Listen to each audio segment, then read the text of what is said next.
Hello guys, welcome you all to very own station of Technomax 24/7, and this is our another video of Indian economics where we are going to conclude our chapter employment.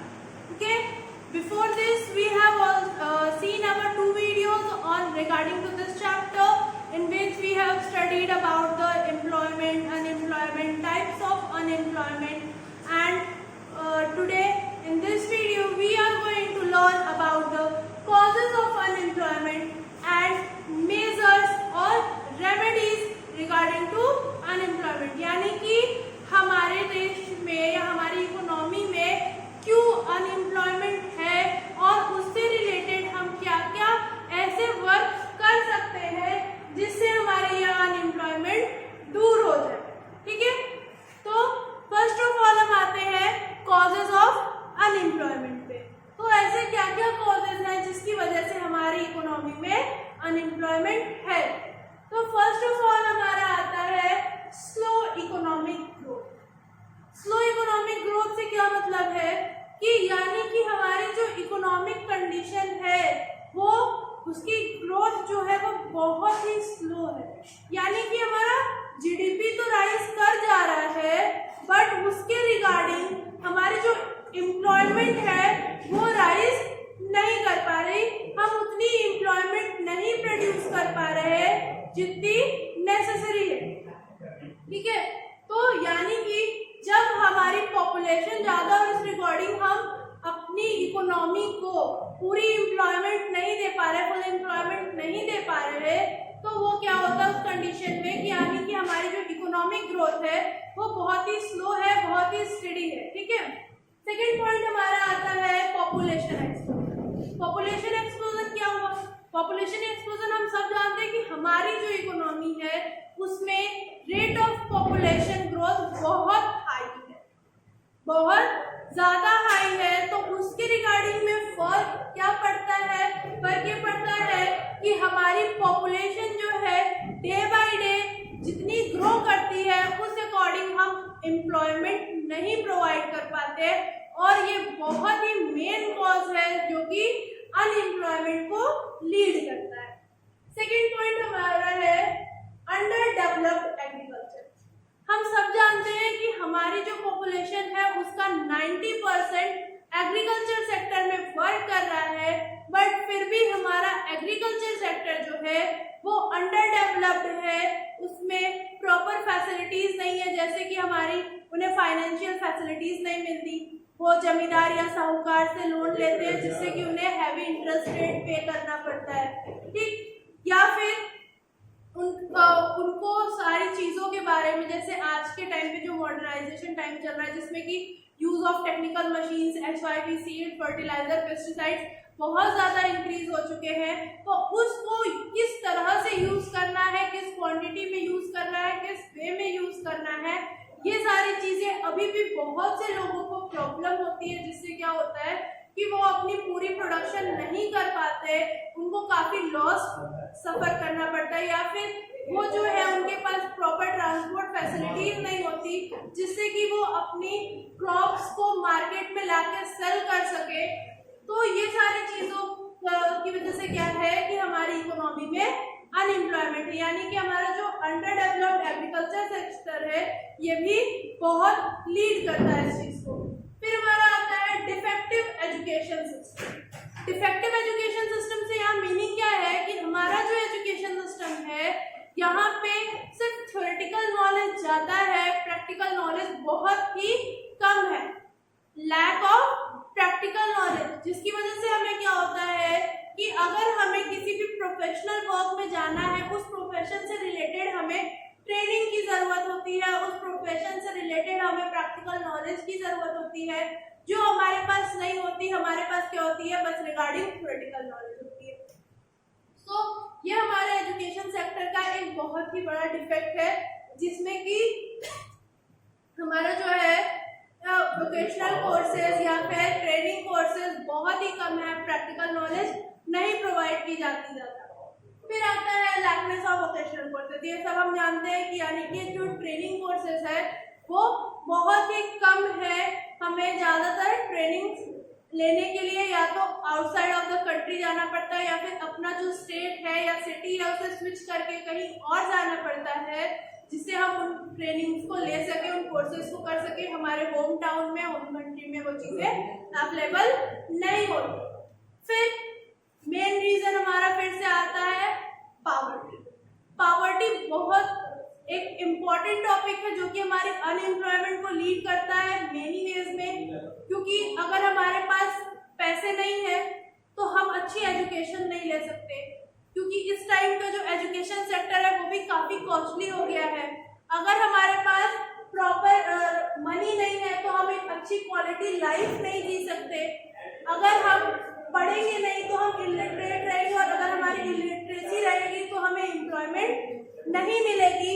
ये सारे क्या है, एक बहुत ही lead factor है जो कि हमारी अनएम्प्लॉयमेंट को लीड करते हैं। फिर आता है लैकनेस ऑफ इंडस्ट्रीज, यानी कि हमारी जो इकोनॉमी है उसमें इंडस्ट्रीज बहुत ही कम है, और जब नंबर ऑफ इंडस्ट्रीज को हम ग्रो करेंगे तभी तो हमारी एम्प्लॉयमेंट राइज करेगी, क्योंकि बड़ी बड़ी इंडस्ट्रीज में क्या होता है, ज्यादा से ज्यादा वर्कर्स लगते हैं, जिससे क्या होती है, हमारी एम्प्लॉयमेंट बढ़ती है। ठीक है, तो ये लैकनेस ऑफ इंडस्ट्री भी एक बहुत ही लीड पॉइंट है, जिससे क्या होता है कि हमारी इकोनॉमी में अनएम्प्लॉयमेंट आती है।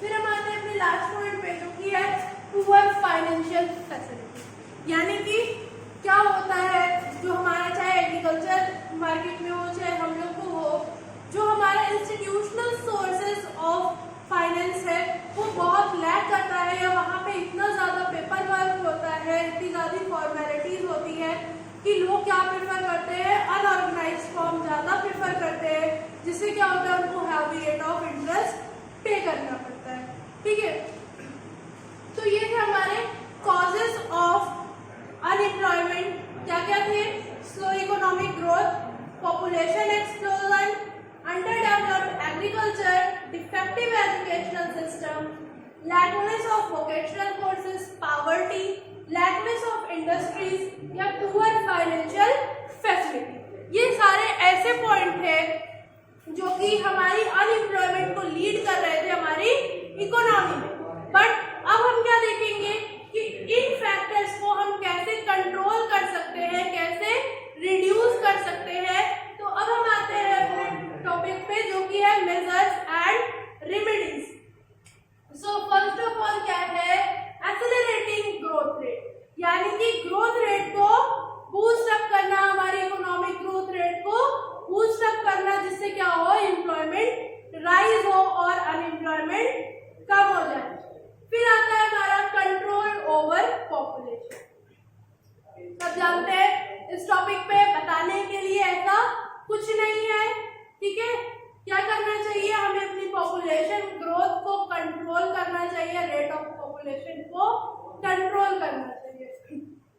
फिर आता है सेल्फ एम्प्लॉयमेंट। सेल्फ एम्प्लॉयमेंट एक बड़ा फैक्टर है जो कि हमारी इकोनॉमी से अनएम्प्लॉयमेंट को हटा सकता है। कैसे, क्योंकि अगर हमको एम्प्लॉयमेंट मिलेगी तो हम किसी और के यहाँ से वर्क करेंगे, बट अगर हम खुद एम्प्लॉयड होते हैं, खुद सेल्फ एम्प्लॉयड होते हैं, तो क्या होगा, लेटर ऑन जाके जब हमारा बिजनेस ग्रोथ करेगा तो हम दूसरों को एम्प्लॉयमेंट प्रोवाइड कर सकते हैं। यानी कि हमें तो एम्प्लॉयमेंट मिल गई, हमने अपना एक बिजनेस सेटअप किया, हमें तो एम्प्लॉयमेंट मिल गई, और लेटर ऑन जब हमारा बिजनेस ग्रो किया या फिर हमने अगर लार्ज स्केल पे अपना बिजनेस सेटअप किया तो हमने दूसरों को भी एम्प्लॉयमेंट दी।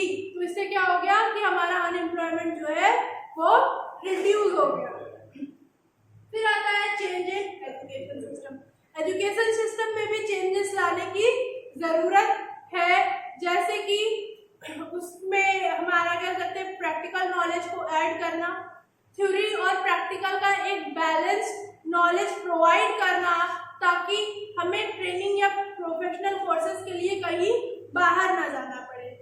फिर हमारा आता है इंक्रीजिंग इन ट्रेनिंग कोर्सेज, यानी कि प्रोफेशनल ट्रेनिंग कोर्सेज जो है उसको एजुकेशन सिस्टम में ज़्यादा से ज़्यादा इंक्रीज करना, ताकि हमारी जो प्रोफेशनल नॉलेज है वो हम अपने होम टाउन में, होम कंट्री में गेन कर सके, जिससे कि हमारा जो ह्यूमन कैपिटल फॉर्मेशन है वो लैक ना करे। क्योंकि क्या हुआ कि एट द टाइम जब तक उसे एक प्रोफेशनल नॉलेज की जरूरत नहीं थी, तब तक हमने उसकी एजुकेशन पे, उसकी वेल्थ पे, उसकी हेल्थ पे, हर चीज पे स्पेंड किया, और जब उसे एक ट्रेनिंग कोर्स की जरूरत पड़ी, वो हमारे पास नहीं था, वो अदर जगह चला गया, तो क्या हुआ कि हमारी जो कैपिटल फॉर्मेशन थी वो ड्रेन हो गई, वो वेस्ट हो गई। फिर आता है एंगेजमेंट इन एसएसआई। एसएसआई हम सब जानते हैं, स्मॉल स्केल इंडस्ट्रीज। तो ज्यादा से ज्यादा लोगों को स्मॉल स्केल इंडस्ट्री में इंगेज करना, क्यों? क्योंकि हम जैसे अगर छोटा एरिया है, रूरल एरिया है, वहां पे हम ज्यादा लार्ज स्केल इंडस्ट्री नहीं सेटअप करते, बट स्मॉल स्केल इंडस्ट्रीज हम हर छोटी छोटी जगह पे ओपन कर सकते हैं, जिससे क्या होगा, उस एरिया का ग्रोथ होगा, उस एरिया का डेवलपमेंट होगा। फिर आते हैं इंडस्ट्रियलाइजेशन। इंडस्ट्रियलाइजेशन क्या हुआ? अभी जब लैकनेस ऑफ इंडस्ट्रीज थी तो क्या थी? अनएम्प्लॉयमेंट थी। अब जब हम ज्यादा से ज्यादा इंडस्ट्रियलाइजेशन करेंगे तो क्या होगा कि हमारी इंडस्ट्रीज का ग्रोथ होगा और हमें ज्यादा से ज्यादा एम्प्लॉयमेंट प्रोवाइड होगी। फिर लास्ट टॉपिक हमारा आता है डेवलपमेंट ऑफ बैंकिंग फैसिलिटीज, यानी कि बैंकिंग फैसिलिटीज को ज्यादा से ज्यादा डेवलप करना, ज्यादा से ज्यादा उसको लोगों को इंकरेज करना, नॉलेज प्रोवाइड करना, ताकि वो इस institutional form of financial sector से लोन ले, या फिर जो अपनी सेविंग्स है उसको वहां डिपॉजिट कराएं, ताकि क्या हो कि उनको ज्यादा हैवी इंटरेस्ट रेट ना भरना पड़े लोन पे, या फिर जब वो अपनी सेविंग्स को वहां पेड कराएंगे तो क्या होगा कि उनको उस पर इंटरेस्ट भी मिलेगा, जो कि उनकी एक्स्ट्रा अर्निंग होगी। ठीक है, तो ये सारे हमारे ऐसे टॉपिक थे जिसमें हमने ये देखा कि हम कैसे कैसे ओवरकम कर सकते हैं on the causes of unemployment. तो हम ये देख सकते हैं कि जस्ट अपोजिट है। यहाँ पे क्या था? इकोनॉमिक ग्रोथ स्लो थी, हमने क्या किया? इकोनॉमिक ग्रोथ को बूस्ट कर दिया। यहाँ पे क्या था? पॉपुलेशन बहुत ज्यादा था, यहाँ पे हमने पॉपुलेशन पे कंट्रोल कर लिया। यहाँ पे हमारा एग्रीकल्चर सेक्टर जो था अनडेवलप्ड था, तो हमने क्या किया? सेल्फ एम्प्लॉयमेंट ला दिए। प्लस हमारी जो एजुकेशन सिस्टम थी वो डिसइफेक्टिव थी, तो हमने क्या किया? अपने एजुकेशन सेक्टर को चेंज किया, उसमें कुछ चेंजेस लाए। वोकेशनल कोर्सेज नहीं थे तो ट्रेनिंग कोर्सेज को इंक्रीज किया गया। पॉवर्टी थी तो उसके लिए क्या किया गया? लोगों को स्मॉल स्केल इंडस्ट्रीज में इंगेज किया गया।